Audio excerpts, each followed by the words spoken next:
Isa na namang kagulat-gulat na araw sa inyong lahat.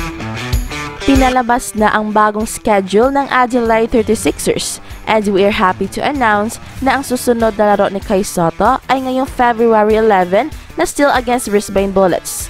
At dito natin masasaksihan ang bakbakan ng dalawang napakatangkad na mga players ng Asia na sina Kai Sotto and Chuan Xinliu, ang higante ng China at nagtatangkang ring makapasok sa NBA. Pero ang tanong, sino kaya ang mananalo sa kanilang matchup ngayong February 11? Sino kaya ang susunod na Yao Ming na hari ng basketball sa Asia? The read, rejected by Sotto.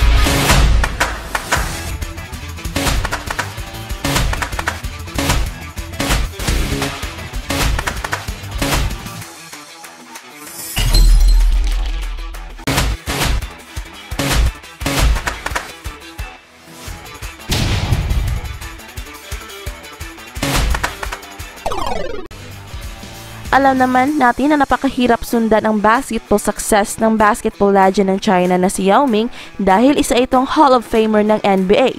But who knows? Mga bata pa naman sina Kai Sotto and Chuan Xinliu at baka isa sa kanila ang the next Yao Ming. Ayon sa isang article ng Day News, tinawag nilang the successor of Yao Ming ang Chinese center na naglalaro ngayon sa NBL Australia for the Brisbane Bullets. Although ayon rin sa naturang article ay merong duda ang maraming tao sa kanyang athleticism for a big man.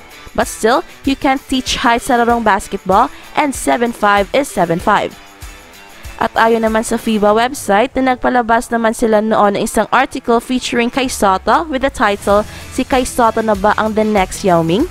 At sinabi ng naturang article na meron talagang opportunity si Kai Sotto na siya na ang susunod na Yao Ming. And if he plays his cards right, ay may possibility raw na mas gagaling pa siya kay Yao Ming.